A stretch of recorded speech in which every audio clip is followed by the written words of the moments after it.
Erev Shabbat Shalom, Parshat Shlach. This week's, the week that's just passed here in Israel has been incredibly intense, incredibly stormy, and I'm glad Shabbat has finally arrived. We can break away from electronic media and deal with things that are not transient but eternal and more important. The Parsha deals, of course, as everyone knows, with the story of the 12 spies that were sent by Moses, and how they hotziu dibat haaretz ra'ah, how they betrayed the land, how they slandered the land, and so on. It's a very rich and very important story. I'm not going to talk about it. I'm not going to talk about it because everybody else is going to talk about it. And secondly, because it's become overly politicized this week, and I don't want to get involved with politics. On this Parshat Shavua, I do that enough on social media. In fact, I do too much social media as it is.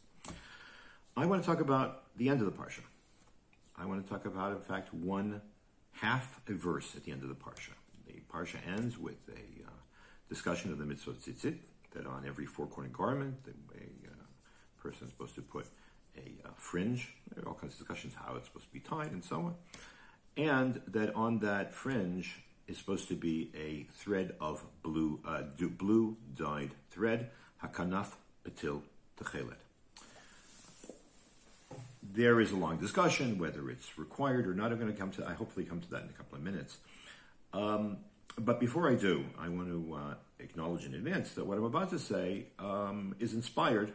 It's not a mechanical recitation, but is inspired by something which Rav Soloveitchik, my teacher and master, Zecher Tzadik Livracha, said. It's recorded. It's been published in a book on the shurim of Rav Soloveitchik's lectures on the laws of tzitzit, which were edited and put out by my dear friend Rav Yair Khan, who's a Ram at Yeshivat Har Etzion.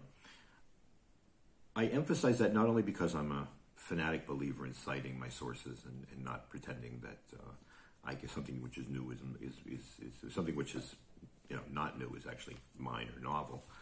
I very much believe in Kol Mevi Davar Shem Omro Mevi Geula La'olam, that if you cite your sources, you will bring blessing and redemption to the world. However, I was personally criticized on Twitter. Oh, how not? On Twitter this week for being a robot and repeating the teachings of Soloveitchik as if don't think originally, and that's what we've become. I can't speak for anybody else. I can only speak for myself. I know that, and I try in my own humble and limited way, to always think for myself and to do so responsibly with the tools that I received from my teachers, especially from Rav Soloveitchik. I don't believe that things can be robotically or mechanically applied from one generation to another. They have to be examined, they have to be evaluated, and then you see. That is, in fact, what the Rav always told us. He always strove to tell us what he thought, and then for us to push ourselves out of our comfort zone of just saying over whatever he said, repeating it sort of dryly, and coming up with what we said, coming up with our own ideas and standing on our own 2 feet. However, that doesn't mean that it's not valuable. In fact, that doesn't mean it's not invaluable to share the insights and words of a giant of Torah and philosophy, who I had the privilege of studying with for 9.5 years. And indeed, I very often will base myself on the Rav because I feel a personal obligation, a profound obligation, to share things that I know he said or that he taught us, whether I heard them myself or whether they were recorded elsewhere, because not enough people are aware of the riches that he left behind over and above his published works, and I think that that's a moral obligation on my part as a student. The word for tradition is Masora. It means it's actually in Latin the same way, to turn over or to say over, to pass on. And I find that as part of my responsibility as a disciple, even though so many years have since gone by. So, you are welcome to accept or reject what we say. What I say here today is based on what he says, but not exact. And if you want to see where one start, one the other, I really suggest, I urge you to go hear the original discussion of the question of tchelet.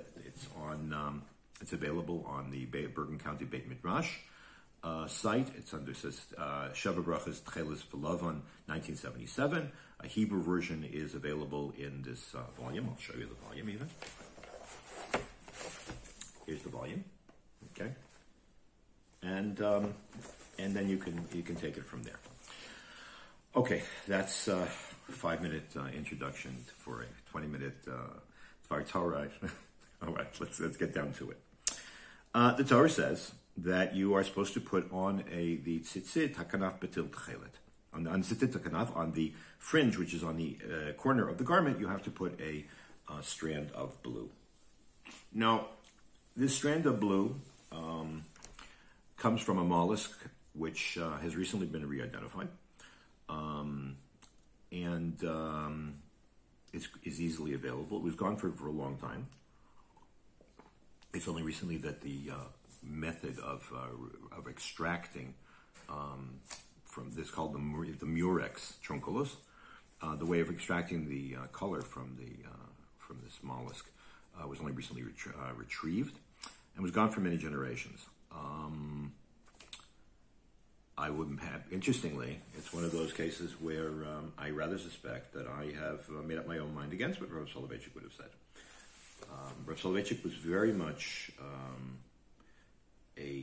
very deferential towards tradition, and if traditions had disappeared, he was really of the opinion that you can't, in the absence of some kind of unimpeachable source, you can't restore a tradition. So therefore, since the exact color or the exact mode of extracting the dye had gotten lost somewhere in the early Middle Ages or late antiquity, that really it's not that tchelet is not recoverable.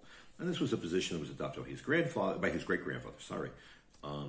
The first Rebbe Yosef Dov Halevi, the Beis Halevi, in the third quarter of the 19th century. And yet, I became convinced that the restoration of this color, which is derived from the murex trunculus, actually is correct. And after having done all of my homework, I actually broke with what we had heard from Rav Soloveitchik because I was convinced that I was right. There were enough people that were backed me on it that we could rely on for this in terms of Torah scholars and scientists, especially my friend Baruch Sturman, who sits across from me in Shul, and one of my other teachers, Rav Schechter, the Rosh Kollel of Bayir, and it wasn't easy, but the Rav taught us we should stand up on our own 2 feet and make up our own decisions. So I added tcheles to my talit. I mention that because there is a difference of opinion among the rabbis in the Mishnah as to whether the two elements of the tzitzit, the white strands, how many there are, how you tie them is not an issue right now. The white strand and the blue strand or strands, there's a difference of opinion about that too. Whether they both need to be there for the mitzvah to be to exist. In other words, in the absence of tchelet of the blue, can you actually have the mitzvah or no? And Rabbi Judah the prince, Rabbi Judah the patriarch, his position was that no, in the absence of tchelet, and there was tchelet in his day, but his position was that in the absence of tchelet there is no mitzvah. So Jews could actually walk around with talitot without tzitzit. There'd be nothing. Now halachically we don't accept that. The accepted opinion, the normative opinion is that the two parts, while they complement each other, and why without the blue the mitzvah is deficient, nevertheless there is the sufficient mitzvah, or there isn't the obligation to put tzitzis on, even if they're just white, and that is the accepted and that is the accepted position today. However, what's interesting is that in this little excursus that he made on the religious significance of the blue thread and the white thread, the Rav said, in the end, however, the mitzvah really, really requires both. Why does the mitzvah require both? Well, what is it about the two having one, two, or four strings of blue and the white? Why add this thing in the first place?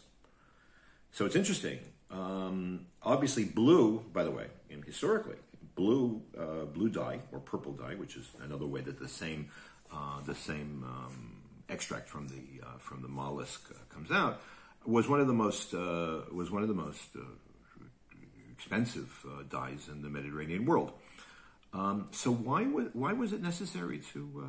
Why do we need that? Why not just have the white strands? Or actually, the truth is, in the Middle Ages, they used to actually dye the tzitzit to fit the color of whatever the cloak that you had on. But that's for another time. What was the point? Interesting. The question will come up next week when we talk about Parshat Korach, because according to Chazal, according to the rabbis, one of the things that the Korach, one of the ways that Korach taunted Moses and said, "Your Torah is absolutely insane; it doesn't make any sense whatsoever." He just, according to the Midrash, he dressed up a whole bunch of people, 200 people, with all blue, all tchelet dyed cloaks. And he asked, they have four corners, does it require tzitzis? So Moses says, yes. And he started making fun. That's ridiculous. You have a whole thing full of that's totally dyed with this expensive dye, and this one little thread makes a difference. That makes no sense, and so on. And maybe we'll talk about that next week. Korach missed the point. The point is not the presence of the tchelet. The point is the contrast. And here I enter into what Rav Soloveitchik said. When you look at, if you have tchelet on your tzitzit, as it happens, I just happen to have my talis with me. If you have tchelet in your tzitzit, then you have a contrast. You have a contrast between white and blue. And each component stands for something else. So here's one of my tzitziot. You can see that they are intertwined, the blue and the white. Neither of them are self-evidently clear. They're intertwined. And it is the contrast, says Rav Soloveitchik, that is important in the tzitziot. Why? White, he observes, or he suggests, stands for those parts of life that are obvious, that are clear, that are self-evident, that we can appreciate, that we can understand, that we can absorb, that we can discover through our own efforts, through logic, through investigation, and so on. However, Tchelet tells us that there were limits to human knowledge. There were limits to human. There were limits to the human capacity to understand. Man can reach great heights, but by the same token, his appreciation is limited. The tchelet, which is, according to the rabbis, the same color as the heavens, the same color as the heavens, tells us that we're not God. That we can have to maximize the white in our life, but we get to a point where we have to defer and believe, go in faith, and then to say, I don't understand. We cannot expect to understand everything. This is a very Maimonidean position. Maimonides, discussed this on other tapes and other places. Maimonides makes a very big point of saying that one has to focus, one has to program in humility and an awareness of one's own intellectual and spiritual limitations if one wants to avoid worshiping oneself, which is ultimately pagan, ultimately idolatrous. Self-worship, narcissism is a form of self-worship. Self-worship and narcissism are a form of idolatry. And so the first aspect of the relationship between tzitzit and lavan, between the white and the blue, is that to realize where we can go and where we can't go, where our limits are. So that's number one. Number two,